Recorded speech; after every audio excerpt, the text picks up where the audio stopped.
నిన్న అర్ధరాత్రి 1:20 భారత సైన్యం జరిపిన దాడులకి ఆపరేషన్ సింధూర్ అని నామకరణం చేసింది. ఇవాళ మరి కాసేపట్లో 4 గంటలకి సరిగ్గా జరగబోతున్న మాక్ డ్రిల్ కి ఆపరేషన్ అభ్యాస్ అని నామకరణం చేసింది కేంద్ర ప్రభుత్వం. ఈ ఆపరేషన్ అభ్యాస్ కోసం సర్వసన్నద్ధమవుతోంది దేశం మొత్తం కూడా. మొత్తం 244 జిల్లాల్లో ఇవాళ దేశవ్యాప్తంగా ఈ సివిల్ డిఫెన్స్ మాక్ డ్రిల్స్ జరగబోతున్నాయి. ఈ మాక్ డ్రిల్స్ కి ఎవరికి వారు తమను తాము సన్నద్ధం చేసుకోవడం చాలా చాలా కీలకం. ఇందాక ప్రత్యూష చెప్పినట్టుగా దీన్ని లైట్ తీసుకోవాల్సిన పరిస్థితి ఏమాత్రం లేదు. ఎందుకంటే ఎప్పుడైనా ఎలాంటి పరిస్థితి అయినా ఎదురు కావచ్చు. ఆ పరిస్థితుల్ని మనం ఫేస్ చేయాలి, సక్సెస్ఫుల్ గా మనల్ని మనం కాపాడుకోవాలి, ఎలాంటి ప్రాణ నష్టం జరగకుండా చూడాలి అంటే ఖచ్చితంగా ఎస్పెషల్లీ మన సౌత్ రీజన్ లో ఉన్న వాళ్ళకి యుద్ధం ఎక్కడో నార్త్ లో అక్కడెక్కడో జరుగుతుంది బోర్డర్ లో, మన దాకా ఎందుకు వస్తుంది, అసలు వైజాగ్ దాకా ఎందుకు వస్తుంది అనుకునే వాళ్ళు కూడా మీలో చాలా మంది ఉండుంటారు.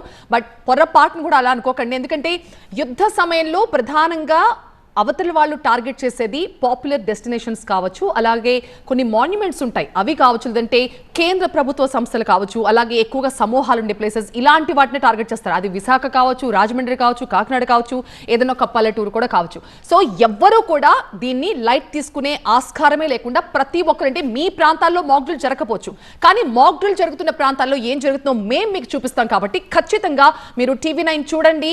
4 గంటల నుంచి జరగబోయే ఈ సివిల్ డిఫెన్స్ మాక్ డ్రిల్స్ ఎలా ఉండిపోతున్నాయి. రేపటి రోజున మీకే అలాంటి సందర్భం ఎదురైతే ఏ మాత్రం భయపడకుండా ఆ సిచ్యువేషన్ ని ఫేస్ చేసేలాగా అందరూ కూడా సర్వసన్నద్ధంగా ఉండాలి. ఎగ్జాక్ట్లీ.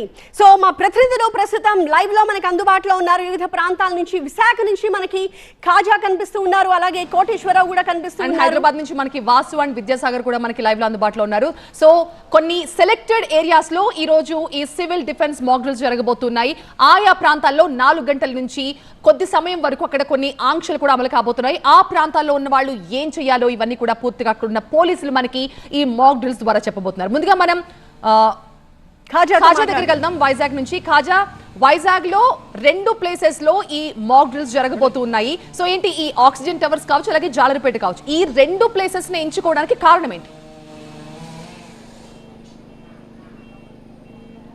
ఖచ్చితంగా 1971లో ఏదైతే వార్ జరిగిందో ఇండియా పాకిస్తాన్ వారు, ఆ సమయంలో కూడా విశాఖ కేంద్రంగా ఉన్న తూర్పు నావికాదళం పాకిస్తాన్ను తుదముట్టించింది. గాజీ సబ్మెరైన్ను సముద్రంలోనే తుదముట్టించి ఆ శకలాలు కూడా ఇప్పటికీ ఆర్కేబీస్లో కనిపిస్తున్నాయి, సాక్షిభూతంగా నిలుస్తున్నాయి. అయితే ఈ నేపథ్యంలోనే అపార తీర ప్రాంతం విశాఖకు ఉంది. దీంతోపాటు ఇక్కడ ప్రధానంగా ఇన్స్టాలేషన్స్ ఉన్నాయి. ఒకవైపు మేజర్ పోర్టుతో పాటు మరికొన్ని ఈస్టర్న్ నేవల్ కమాండ్, అలాగే INS డేగా, అంటే దీంట్లో జెట్ ఫైటర్స్ను శిక్షణ ఇస్తూ ఉంటారు. దీంతోపాటు మెరైన్ కమాండర్స్ కూడా శిక్షణ ఇచ్చే మరికొన్ని స్థావరాలు, దీంతోపాటు చమురు నిల్వ కేంద్రాలు కూడా విశాఖ వేదికగా ఉన్నాయి.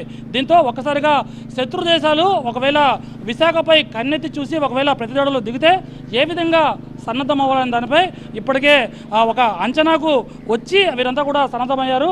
ఏపీ SDRF నేతృత్వంలోని ఒక్కసారిగా వీరంతా కూడా మరి కాసేపట్లోనే రంగంలోకి దిగి ఒకవేళ విపత్కర పరిస్థితులు వస్తే యుద్ధ సమయం ఒకవేళ వచ్చినట్టుగైతే ఆ సమయంలో ఎలా ఇక్కడ నుంచి పౌరులను ప్రాథమికంగా ఇక్కడ నుంచి సేఫ్గా రక్షించాలని దానిపై వీరంతా కూడా డెమాన్స్ట్రేషన్ చేయబోతున్నారు, మాక్ డ్రిల్ చేయబోతున్నారు. ఎందుకంటే బోర్డర్లో సైనికులు ఎలాగైతే దేశ రక్షణ కోసం అక్కడ శ్రమిస్తూ ఉన్నారో, అలాగే ఒకవేళ విపత్కర పరిస్థితుల్లో యుద్ధ సమయం వచ్చినట్టుగైతే వీరంతా కూడా ఇక్కడ ఉన్న సాధారణ పౌరులకు ఏ విధంగా ఇక్కడ నుంచి సేఫ్గా తరలించాలని దానిపై వీరంతా కూడా సన్నద్ధం అవుతున్నారు. చూడొచ్చు, ఇటువైపు భారీ స్థాయిలో ఏపీ SDRF బృందానికి చెందిన 40 మంది ఉన్నారు. ఇది క్వీన్ మేరీ హై స్కూల్, ఇది ఈ కేంద్రంగానే మరి కాసేపట్లో ఈ మాక్ డ్రిల్ జరగబోతుంది. దీంతోపాటు మరోవైపు ఆక్సిజన్ టవర్లో కూడా జరగబోతుంది. దీంతోపాటు విశాఖలోని 5 ప్రధాన ప్రాంతాలను ప్రభుత్వం ఎంచుకుంది. జిల్లా అధికార యంత్రాంగం 5 చోట్ల సైరన్లు కూడా మోగిస్తుంది.